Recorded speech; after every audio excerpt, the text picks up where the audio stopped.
കുരിശിങ്ങളുടെ മുറ്റത്ത് ഒരു white Innova car വന്നു നിന്നു. ഉമ്മറത്ത് തന്നെ സേവിയറും മറിയവും ഉണ്ടായിരുന്നു. വന്നതാരാണെന്ന് അവർ സംശയത്തോടെ നോക്കുമ്പോഴേക്കും കാറിൽ നിന്ന് ജാൻസിയും പോൾസണും ലിയയും ഇറങ്ങി. ആ, വരുന്നുണ്ടല്ലോ നമ്മുടെ പൊന്നാര മോളും കെട്ടിയവനും. പുതിയ ബിസിനസ്സും പൊളിഞ്ഞെന്ന് തോന്നുന്നു.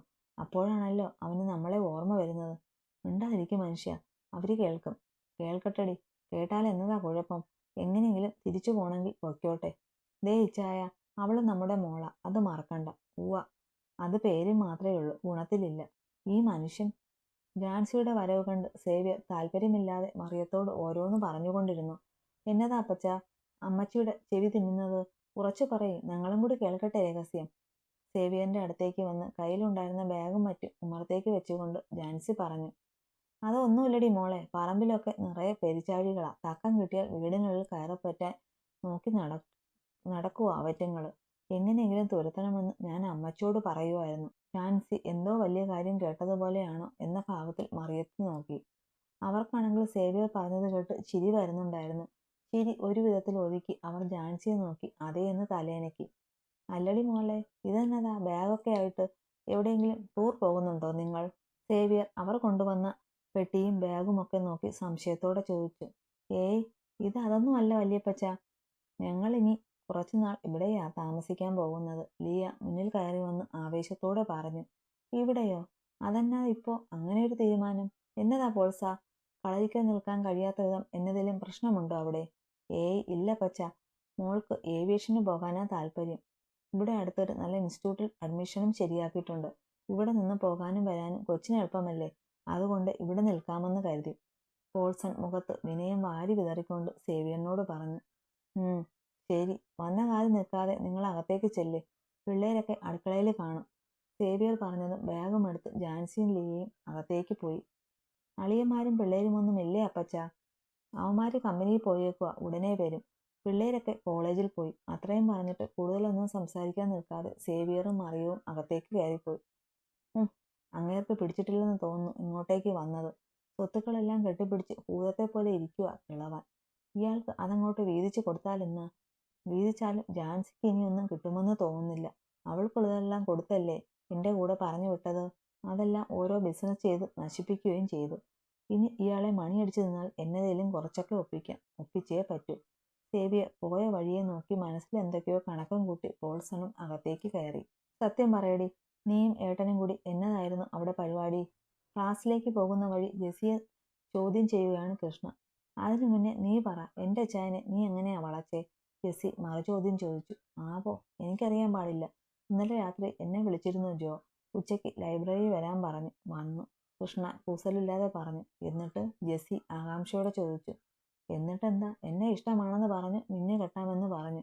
ഞാൻ അപ്പോഴേ ഓക്കെ പറഞ്ഞു. എന്നിട്ട് പറഞ്ഞു തീർന്നത് മാത്രമേ എനിക്ക് ഓർമ്മയുള്ളൂ മോളെ. പിന്നെ ഒരു അറ്റാക്കായിരുന്നു നിന്റെ ഇച്ചായം. അങ്ങേർക്ക് ഇത്രയും ആക്രാന്തമുണ്ടെന്ന് ഞാൻ അറിഞ്ഞില്ലടി. അറിഞ്ഞിരുന്നേൽ ഞാൻ എന്നെ അങ്ങോട്ട് കയറി പ്രപ്പോസ് ചെയ്തേനെ. കൃഷ്ണ സങ്കടത്തോടെ പറഞ്ഞു. അവളുടെ പറച്ചിൽ കേട്ട് വാ തുറന്ന് നിൽക്കുവാണ് ജെസി. കൃഷ്ണ കൈകൊണ്ട് അവളുടെ താടിക്കൊരു തട്ട് കൊടുത്തിട്ട് അവളുടെ വാ അടപ്പിച്ചു. ഇനി പറ, എന്തായിരുന്നു നീയും ഏട്ടനും അവിടെ ഒരുമിച്ചു? ഇതൊക്കെ തന്നെ. എന്നെ ഇന്നലെ വിളിച്ചിരുന്നു നാൾ. പക്ഷേ ഞാനാ പറഞ്ഞത് ലൈബ്രറി വരാൻ. വന്നു, കണ്ടു, സംസാരിച്ചു, എല്ലാം ഓക്കെ ആയി. പക്ഷേ നിങ്ങളെപ്പോലെ ഒന്നും നടന്നില്ലടി. ജെസി ചുണ്ടുമലർത്തി സങ്കടത്തോടെ പറഞ്ഞു. അത് സാരല്ല കേട്ടോ, നമുക്കിനിയും സമയമുണ്ടടി. ജെസി കവിളിൽ പിടിച്ച് വലിച്ചു വിട്ടുകൊണ്ട് കൃഷ്ണ മുന്നോട്ട് നടന്നു. മാണിക്കശ്ശേരിയിലെ കൊച്ചു തമ്പുരാട്ടി കൃഷ്ണ പല്ലവി ഒന്ന് നിന്നേ. പിറകിൽ നിന്നുള്ള ജെസിയുടെ വാക്കുകൾ തറഞ്ഞു നിന്നുപോയി കൃഷ്ണ. നിന്റെ ചെറുക്കൻ ഈ വഴിയൊക്കെ മറന്നുപോയോ ജാൻസി? ഉച്ചയ്ക്ക് ഭക്ഷണം കഴിക്കുന്നതിന്റെ ഇടയിലായി സേവ്യർ അല്പം ഗൗരവത്തിൽ തന്നെ ചോദിച്ചു. അയ്യോ, അങ്ങനെയൊന്നും അല്ല വല്യപ്പച്ച. അവനെ അപ്പച്ചനെ അറിയില്ലേ? വീട്ടിൽ നിന്ന് എങ്ങോട്ടും മാറി നിൽക്കുന്നത് അവന് പണ്ടേ ഇഷ്ടമല്ല. പിന്നെ അവന് കോളേജിലും പോണ്ടേ, അതുകൊണ്ട് വീട്ടിൽ തന്നെ നിന്നോളാം എന്ന് പറഞ്ഞു. പിന്നെ ഞങ്ങളും എതിർത്തില്ല. ശനിയാഴ്ച രാവിലെ അവനിങ്ങെത്തും. ജാൻസിയുടെ മറുപടിക്ക് കനപ്പിച്ചെന്ന് മൂളുക മാത്രം ചെയ്തു സേവ്യർ. നിനക്ക് എന്നു മുതലാ ക്ലാസ്സിന് പോകേണ്ടത്? ലിയുടെ പാത്രത്തിലേക്ക് കറി വിളമ്പിക്കൊണ്ട് ഷെർലി ചോദിച്ചു. തിങ്കൾ മുതൽ പോകണം ആന്റി. ഇവിടുന്ന് എങ്ങനെയാ പോകുന്നത്? ബസ്സിനാണോ? അല്ല ആന്റി, ജോയിച്ചാനോട് കൊണ്ടുവിടാൻ പറയാനിരിക്കുവാ ഞാൻ. അവരുടെ കോളേജിൽ പോകുന്ന വഴി തന്നെയാ ഇത്, ലിയ ഉത്സാഹത്തോടെ പറഞ്ഞു. അത് കേട്ടതും ഷെർലിയുടെയും റോസിയുടെയും മുഖം കടുത്തു. എല്ലാവരും കഴിച്ചു കഴിഞ്ഞു പോയതിനു ശേഷം അവരും കഴിക്കാനിരുന്നു. ചേട്ടത്തി എന്നാത്തിനാ ആ പെണ്ണിനോട് അങ്ങോട്ട് കയറി ചോദിക്കാൻ പോയത്?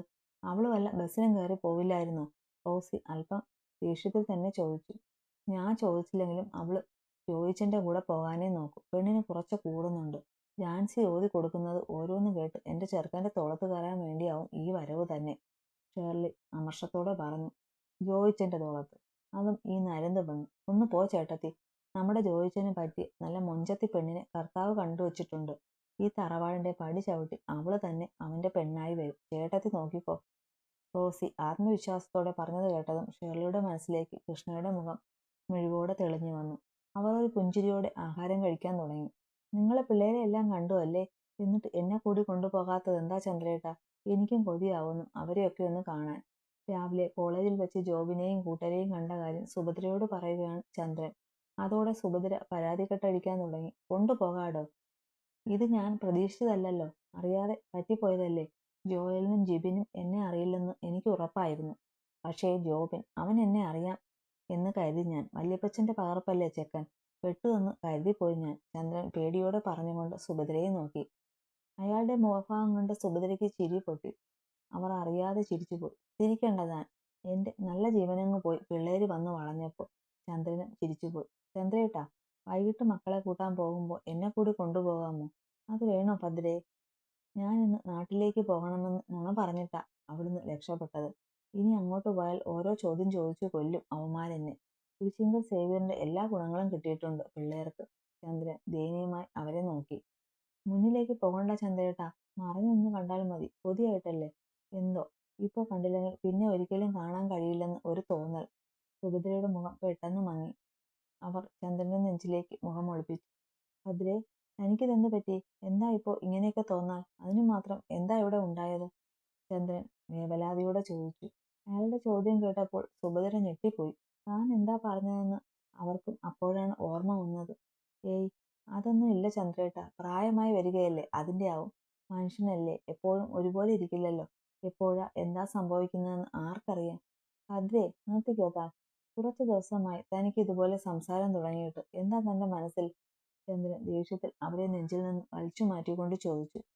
അതൊന്നുമില്ല ചന്ദ്രേട്ടാ, ഏട്ടന് തോന്നിയതാവും. അയാളിൽ നിന്ന് മുഖം മാറ്റിക്കൊണ്ട് സുഭദ്ര തിരിഞ്ഞിരുന്നു. അല്ല, തോന്നിയതല്ല. കുറച്ചു ദിവസമായി ഞാൻ ശ്രദ്ധിക്കുന്നു. തനിക്കും അമ്മയ്ക്കും എന്തോ പറ്റിയിട്ടുണ്ട്. എപ്പോഴും എന്തോ ആലോചിച്ച് പരിസരം പോലും മറന്നുള്ള ഇരിപ്പാ രണ്ടുപേരും. എനിക്കറിയണം അതിന്റെ കാരണം എന്താണെന്ന്. താനത് പറഞ്ഞേ പറ്റൂ. ചന്ദ്രന്റെ ചോദ്യങ്ങൾക്ക് മുന്നിൽ ഇനിയും പിടിച്ചു നിൽക്കാൻ കഴിയില്ലെന്ന് പോലെ സുഭദ്ര ഒരു തേങ്ങലോടെ അയാളുടെ നെഞ്ചിലേക്ക് ചാഞ്ഞു. അവരുടെ ആ പ്രവൃത്തിയിൽ അയാളൊന്ന് ഞെട്ടിപ്പോയി. ഭദ്രേ, ഡോ, എന്താടോ ഇത്? തനിക്ക് എന്താ പറ്റിയത്? എന്തിനാ ഈ സങ്കടം? ചന്ദ്രൻ അവരെ ചേർത്ത് പിടിച്ചുകൊണ്ട് ചോദിച്ചു.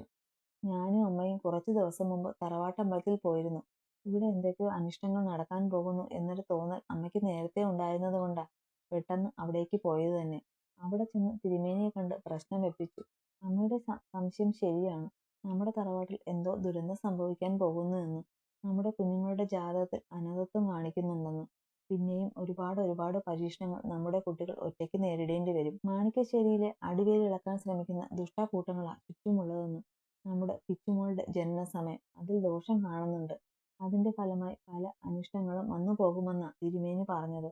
അതിലൊന്നാണത്രേ മാതാപിതാക്കളുടെ മരണവും അവരുടെ അനാഥത്വവും. നമ്മുടെ കിച്ചു കാരണമാവും നമ്മുടെ മരണം സംഭവിക്കുന്നതെന്ന്. സുഭദ്ര തേങ്ങിക്കരഞ്ഞുപോയി. അവരിൽ നിന്ന് അറിഞ്ഞ വാർത്തയിൽ തറഞ്ഞിരുന്നു പോയി ചന്ദ്രൻ. താൻ എന്തൊക്കെയാ ഭദ്രയെ പറയുന്നത്? ഈ കാലഘട്ടത്തിലും ഇതൊക്കെ ആരെങ്കിലും വിശ്വസിക്കുമോ? കാശിന് വേണ്ടി കുറെ കള്ള ജ്യോത്സ്യന്മാർ പറഞ്ഞു പിടിപ്പിക്കുന്നതല്ലേ ഇതെല്ലാം? അല്ല ചന്ദ്രേട്ടാ, ഇതൊന്നും തിരുമേനി വെറുതെ പറഞ്ഞതല്ല. ആ മനുഷ്യൻ പറഞ്ഞിട്ടുള്ളതൊന്നും ഇന്നോളം സത്യമാകാതെ ഇരുന്നിട്ടില്ല, സുഭദ്ര ഉറപ്പോടെ പറഞ്ഞു. ഇതിന് പരിഹാരമൊന്നുമില്ലേ ഭദ്രേ? നിങ്ങൾ ചോദിച്ചില്ലേ അദ്ദേഹത്തോട്? ചോദിച്ചിരുന്നു ഏട്ടാ. പക്ഷേ ഇതിനൊരു പ്രതിവിധിയും കാണുന്നില്ലെന്ന് അദ്ദേഹം പറഞ്ഞത്. അനുഭവയോഗം മാത്രം. അവരൊന്ന് തേങ്ങി. നമ്മുടെ ജീവൻ എടുത്തോട്ടെ ചന്ദ്രേട്ടാ, പക്ഷേ നമ്മുടെ കുട്ടികള്, അവരെ പരീക്ഷിക്കാതിരുന്നാൽ മതിയായിരുന്നു. അവർ പൊട്ടിക്കരഞ്ഞുകൊണ്ട് ചന്ദ്രനെ മുറുകെ പിടിച്ചു. ചന്ദ്രന്റെ കൈകളും അവരെ വലിഞ്ഞു മുറുക്കി. കൊണ്ടുപോകുമോ എന്നെ?